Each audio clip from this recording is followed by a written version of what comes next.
tra 25 e 30 anni, trovato in aperta campagna a Mira con un colpo di arma da fuoco alla tempia, sarebbe morto da qualche giorno, l'arma non è ancora stata trovata.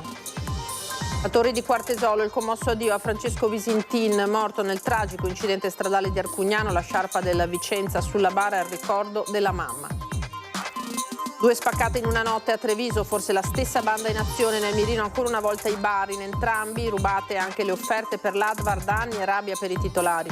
Stasera alle 21 sulle reti del gruppo Media Nord-Est il messaggio del presidente Alberto Stefani che guarda le sfide del nuovo anno, tra queste il progetto dell'assistente di quartiere per gli anziani soli. Cancellata la scritta antifascista dal murale dedicato a Giacomo Matteotti a Ponte San Nicolò, l'amarezza del sindaco e della presidente provinciale dell'ANPI. Capodanno a Venezia, attese oltre 70.000 persone, predisposto il maxi piano di sicurezza delle forze dell'ordine. A Belluno invece proprio le lacune sul fronte sicurezza fanno cancellare a sorpresa la festa in piazza. Anche Prato della Valle a Padova si prepara per il Capodanno, niente botti ma sarà spettacolo luminoso con 1000 droni in cielo. Buonasera, bentrovati, eccoci in diretta con l'edizione regionale dei nostri telegiornali. Avete sentito dai titoli la notizia rimbalzata anche alle cronache nazionali del ritrovamento del corpo di un giovane di 25 anni nelle campagne di Mira. Dovremmo essere in grado, eccoci qua, di collegarci con il nostro Filippo Fois che si trova sul posto. Per quello che è un giallo ancora, Filippo, dici tutto, l'arma non è stata ancora trovata, c'è un colpo alla testa. Esatto, Lina, buonasera a te, buonasera ai telespettatori di Antenna 3. Ci troviamo in comune di Mira, ma a pochi passi da noi c'è un canale che ci divide dal comune di Venezia, da Porto Marghera. E alla mia sinistra siamo in una zona di aperta campagna, vedete che buio pesto, non ci sono abitazioni qui. Dicevo, in questo luogo, lontano da qualunque centro abitato, questa mattina attorno a mezzogiorno un passante, pare un fotografo che era venuto a scattare delle fotografie della campagna, è stato ritrovato il corpo di cui parlavi. Si tratta del corpo di un giovane di età apparente tra i 25 e i 30 anni, presumibilmente di origine est europea. Era disteso sul fianco destro, sulla tempia sinistra, presentava una ferita da arma da fuoco. E queste sono le uniche cose che al momento sono sicure, perché sul resto si aprono innumerevoli interrogativi. Come detto, la ferita era d'arma da fuoco, ma su come sia morto il giovane al momento vengono lasciate aperte tutte le ipotesi. Si parla ancora di un gesto volontario, ma diciamo che tutto farebbe pensare invece a un omicidio. Questo perché? Perché nonostante le ricerche non è stata ritrovata l'arma, non sono stati ritrovati neanche bossoli, ma c'è da dire che il cadavere, secondo quanto appreso, potrebbe essere stato qui da diversi giorni. C'è stato brutto tempo, magari i bossoli si sono dispersi, ma insomma queste sono delle ipotesi per tenere ancora in piedi l'ipotesi del suicidio, che in realtà in queste ore sta svanendo. Compreso il fatto se l'omicidio sia avvenuto qui dove ci troviamo o sia avvenuto prima in un'altra località, dopodiché il cadavere sia stato trasportato qui. Naturalmente è stato un pomeriggio di indagini, forse state vedendo anche le immagini della polizia scientifica che è intervenuta sul posto, è arrivato il medico legale con i carabinieri e al momento però quello che dicono le forze dell'ordine è che tutte le ipotesi rimangono aperte. Linea. Grazie Filippo Fois. Naturalmente nell'edizione di Venezia dei nostri telegiornali ulteriori approfondimenti, ulteriori dati su quello che ci hai appena detto. Vedremo se ci saranno evoluzioni di questa vicenda. Noi andiamo intanto avanti con il nostro telegiornale. È morto a 74 anni nella sua casa di Villorba, Sante Covre. Da meno di 7 anni era tornato in libertà dopo averne scontati quasi 24 nel carcere di Treviso, condannato in via definitiva definitiva a 28 anni di reclusione per il duplice omicidio dei fidanzati Corrado Pianca e Paola Longo, i cui cadaveri vennero trovati carbonizzati la mattina del 16 settembre 1995 sulle rive del torrente Friga a Cordignano. Delitto per cui Covre ha sempre proclamato la propria innocenza. Chi ha colpito a morte Corrado e Paola sono stati altri, aveva raccontato il 74enne nel 2019 dopo la scarcerazione. Uno non c'è più perché è morto, un altro invece è tranquillamente in giro, così aveva detto, chissà dove, visto che nessuno riesce a trovarlo. E ora l'addio a Francesco Visintin, il 19enne morto in un tragico incidente stradale nei giorni scorsi ad Arcugnano, chiesa di Torri di Quartesolo gremita e in lacrime per l'ultimo saluto al giovane. Andare a Caponord in macchina, vedere l'aurora boreale, avere dei figli, tra le 100 cose che avrebbe voluto realizzare prima di morire, una lista che conservava nella sua scrivania piena di sogni drammaticamente interrotti, come la vita di Francesco Visintin, 19enne deceduto in un incidente in auto ad Arcugnano nei giorni scorsi, mentre viaggiava da passeggero insieme ad altri amici per quella che avrebbe dovuto essere una serata spensierata. Lo strazio, il dolore di chi lo conosceva, le parole della mamma. Quando eri molto piccolo abbiamo sempre pensato a te come una stella speciale, quasi una cometa che lascia nel cielo una scia luminosa. Ricordato per la sua generosità e l'inclinazione ad aiutare il prossimo, stava studiando per diventare medico. Longevità non è numero di anni, ma sta nel gustare la vita, sta nel donare se stessi agli altri, nell'essere qualcosa che fa crescere anche gli altri. E io credo che Francesco in questo già abbia fatto tanto. Era anche animatore, aveva scelto l'università per diventare medico, quindi già qualcosa di aperto anche all'aiuto verso l'altro. Chiesa in lacrime e la sciarpa dell'Ane, la sua passione per un ultimo abbraccio.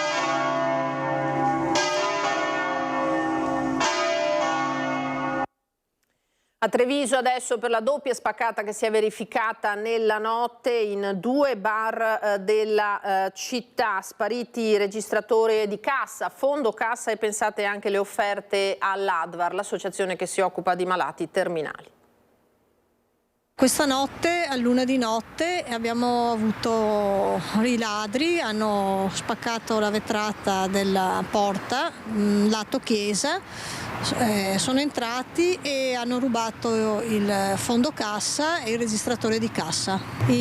Abbiamo dovuto tenere chiuso l'attività perché senza il registratore di cassa purtroppo non si può lavorare. È una notte terribile quella che precede Capodanno, 2 spaccate nel giro di pochi minuti e ad una manciata di chilometri di distanza l'una dall'altra. La prima al bar Romeo e la Panna a Santa Maria del Rovere e l'altra alla caffetteria Luzzatti.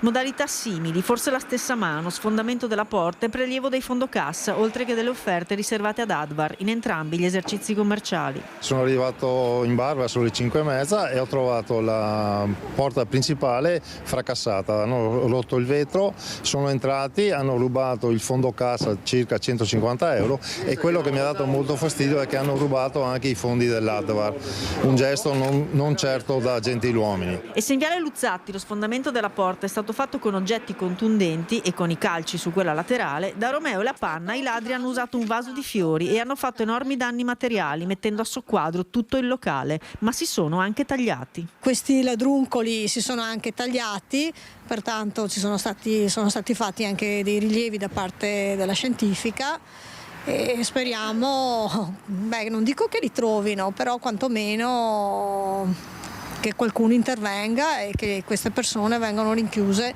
sul posto dove dovrebbero stare, quindi in galera. Dai fotogrammi e dai video sarebbero 2 persone già note alle forze dell'ordine, ma si attendono naturalmente le indagini della questura. I danni però, tra il mancato incasso della giornata e il registratore di cassa rubato insieme al resto, ammontano a quasi 2.000 euro. Ma il 1° gennaio il bar riaprirà, dato che è sempre aperto 365 giorni l'anno. Scelta differente invece per il bar in viale Luzzatti, dove il titolare ha addirittura rinunciato attivato la videosorveglianza. Tanti mi hanno chiesto: ma hai telecamere, hai allarmi? No, non li ho per scelta, perché mi sono reso conto che se anche un ladro o chi delinque viene arrestato poi non paga nulla. Sono sempre i cittadini che devono pagare anche per chi delinque. Dunque siamo in una situazione in cui i carnefici sono più tutelati delle vittime, e questa è una mia resa personale ed è drammatica, perché che un cittadino che fa il proprio dovere, che lavora, si senta impotente di fronte a chi non lo fa, è una cosa che veramente mi fa cadere le braccia. Una resa triste che fa esplodere la rabbia, anche perché c'era solo una macchina in servizio nella notte. Stamattina quando ho chiamato la questura prima mi hanno detto arriverà fra un quarto d'ora, poi mi hanno richiamato dicendo che l'unica macchina che c'era in servizio, perché ho capito che la questura questa notte aveva una macchina in servizio, era impegnata in un altro bar che aveva subito sorte comune alla mia. Abbiamo bisogno di più volanti che girano. Sicuramente bisogna fare un investimento nella sicurezza, ma questo insomma non lo so se il governo lo sta già facendo, però qui non ne vediamo ancora i risultati. E mi dispiace perché ritenevo Treviso una città sicura, ci vorrebbe un po' più di certezza della pena e che se uno commette dei reati che vada a finire dove è giusto che vada, quindi in galera insomma. Voltiamo pagina questa sera dalle 21 sulle emittenti Media Nord-Est, il discorso ai Veneti del presidente Alberto Stefani. Il sociale rimane in testa all'agenda della nuova amministrazione.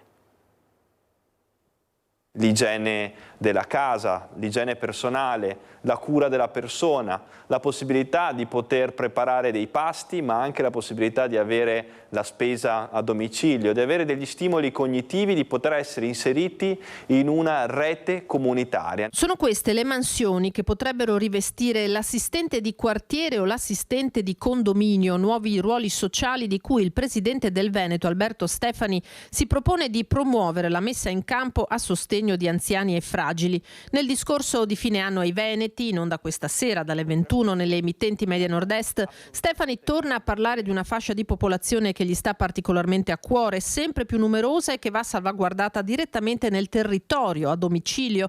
Occhi aperti e mani tese verso chi ha bisogno, e sentinelle potrebbero essere proprio l'assistente di quartiere o di condominio. Figure che si occupino in maniera specifica dell'assistenza a soggetti anziani, magari non autosufficienti o parzialmente non autosufficienti, e possano farlo garantendo loro dei servizi essenziali. Il sociale è colonna del programma del nuovo governo veneto, come ribadisce Stefani nel suo discorso di fine anno. Vi aspetto questa sera alle ore 21 su Media Nord-Est per augurare a tutti voi e alle vostre famiglie un felice anno nuovo da vivere insieme. Appuntamento quindi da non perdere. Andiamo avanti con la cronaca. Cancellata la scritta antifascista dal murale dedicato a Giacomo Matteotti a Ponte San Nicolò, l'amarezza del sindaco e della presidente provinciale dell'ANPI. Uno sfregio alla memoria collettiva è quello che rappresenta la vandalizzazione del murale di Giacomo Matteotti, inaugurato alla fine di luglio a Ponte San Nicolò. Al momento non è ancora chiaro se sia un atto vandalico o un attacco politico. I carabinieri stanno indagando per far luce sulla vicenda. Per il sindaco del paese, Gabriele De Boni, la cancellazione della scritta antifascista non rappresenta in alcun modo l'ideologia collettiva di Ponte San Nicolò. Un gesto increscioso e assolutamente da condannare. La sensibilità dell'amministrazione comunale è testimoniata proprio da questo murale che è stato realizzato in collaborazione con l'ANPI in occasione del centenario della scomparsa di Matteotti e che porta con sé un significato fortissimo. Anche la frase che è stata scelta è proprio quella: potete uccidere me ma non ucciderete mai l'idea che è in me, e quell'antifascista stava proprio a significare questo.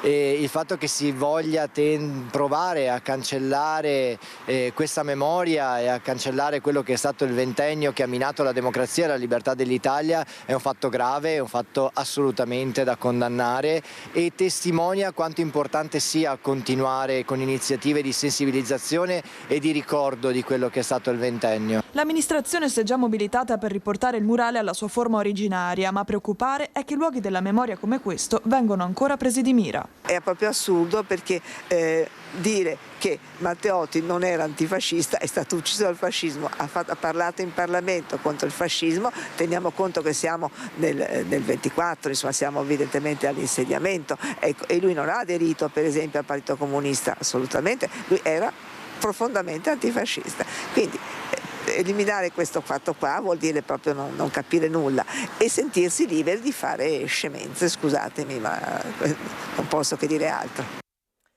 Veniamo al Capodanno adesso, perché davvero il conto alla rovescia sta per cominciare. Assalto a Venezia, già dal mattino in migliaia in città, attese oltre 70.000 persone, naturalmente scatta il piano sicurezza. Fin dal mattino a Venezia si ha contezza dell'ondata di arrivi in città, con turisti e cittadini diligentemente in coda, con lunghe file per accedere ai luoghi simbolo. In testa il campanile di San Marco, un flusso continuo che anticipa l'assalto della notte di San Silvestro, quando Venezia si prepara ad accogliere fino a 70.000 persone, in particolare per lo spettacolo di mezzanotte previsto lungo il bacino di San Marco. Scatta così una massiccia macchina della sicurezza, in campo oltre 200 agenti, di cui 75 uomini della polizia locale in centro storico e 45 in terraferma tra Mestre e Marghera, ai quali si aggiungono i militari dell'Arma dei Carabinieri, poliziotti della Questura di Venezia, oltre ai lagunari impegnati nel dispositivo interforze. Sorvegliati speciali saranno Piazza San Marco, Piazzale Roma e Piazza Ferretto, oltre alle aree tradizionalmente più frequentate, come le stazioni ferroviarie e i luoghi di maggiore aggregazione. Per garantire l'ordine pubblico e la sicurezza dei partecipanti è stato disposto, come da ordinanza, in particolare il divieto di utilizzo del vetro e di spray urticanti nelle zone interessate dagli eventi. Riflettori puntati anche sul concerto alla Fenice. L'insegna di applausi ma anche polemiche, questo continua a tenere banco nel mondo della cultura veneziana e non soltanto. Un piano e un programma straordinario, dunque, pensato per consentire a cittadini e turisti di festeggiare l'arrivo del nuovo anno in sicurezza, senza rinunciare alla magia della notte veneziana.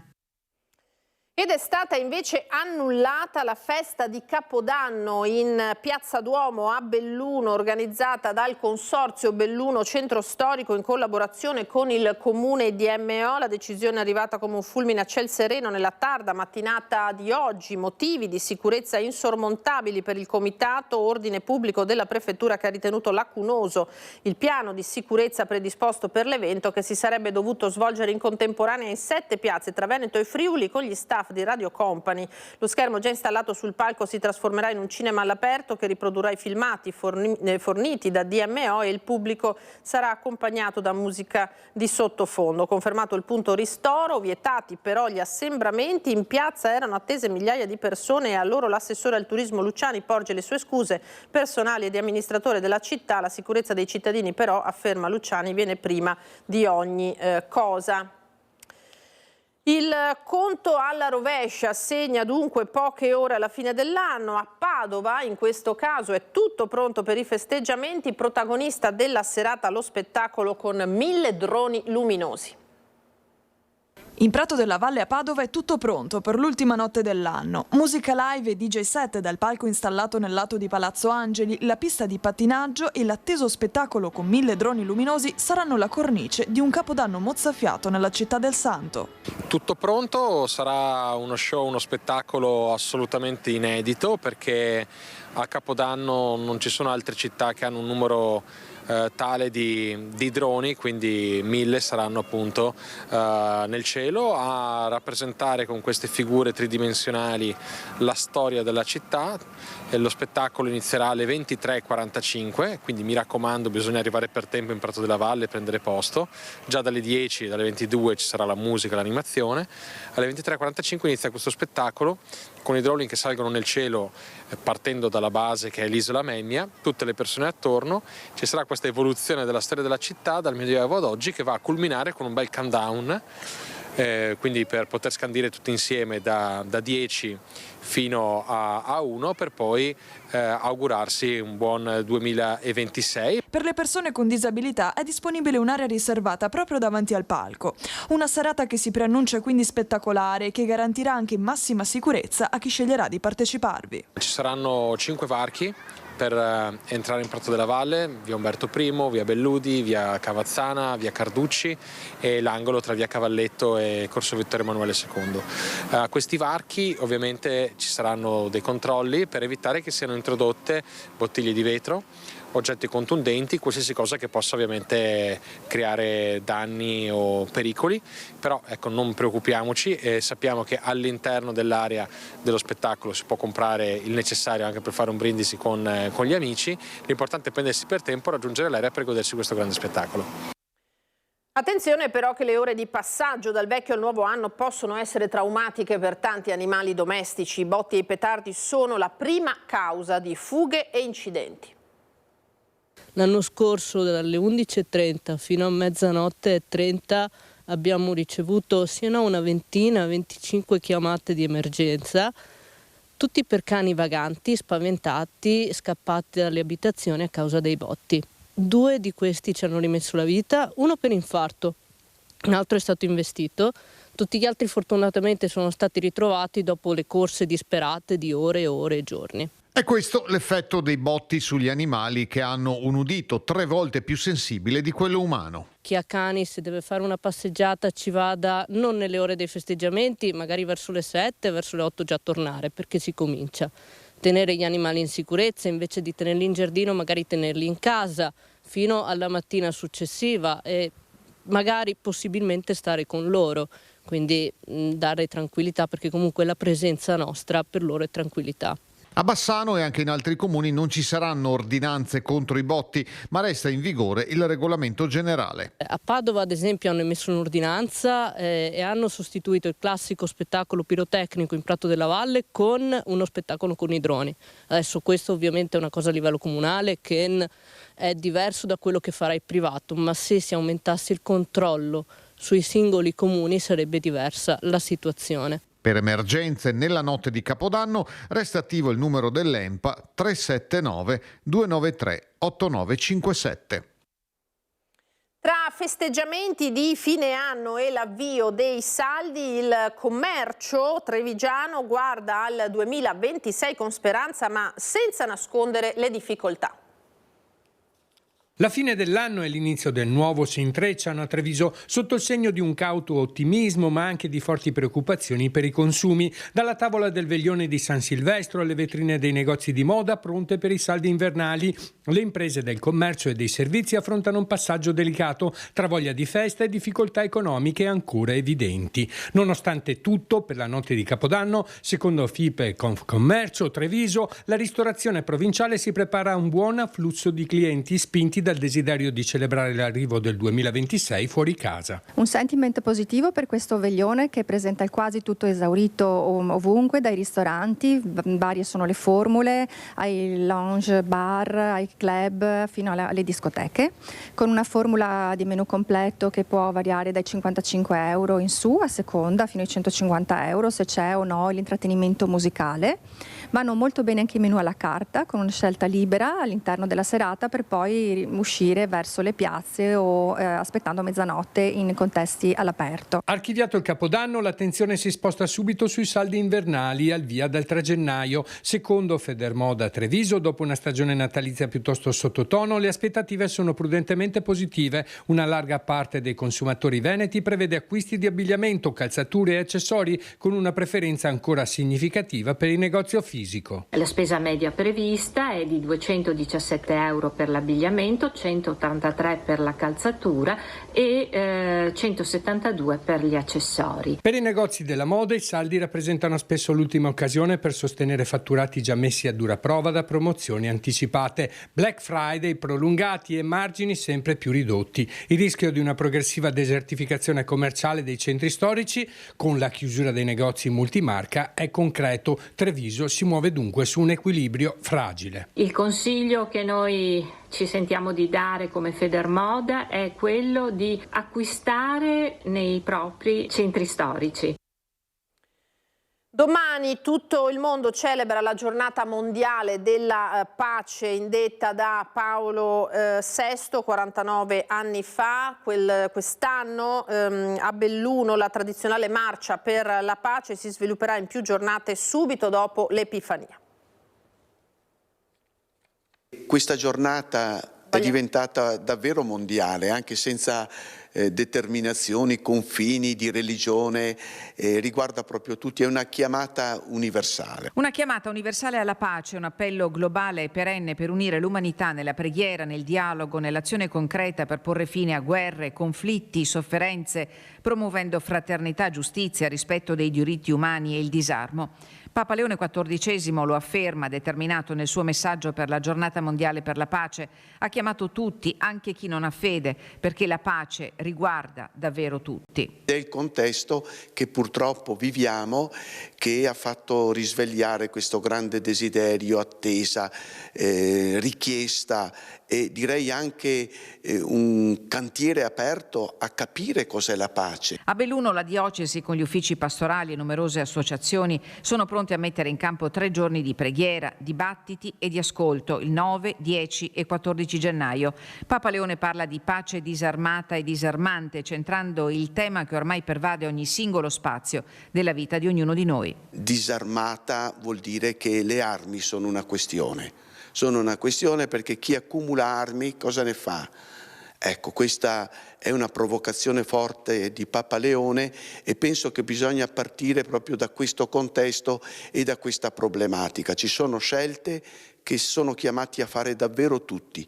Lui dice che ognuno dobbiamo scegliere la pace è possibile, la pace è di ogni giorno, superare la logica contrappositiva, la chiama lui, ma riguarda tutti, le istituzioni, gli stati, il contesto internazionale che non comprendiamo più che cosa stia succedendo. Il sito della chiesa di Belluno Feltre approfondisce il programma della 3 giorni dedicati alla pace che si svilupperanno subito dopo l'Epifania e per il nuovo anno l'auspicio e l'augurio di speranza.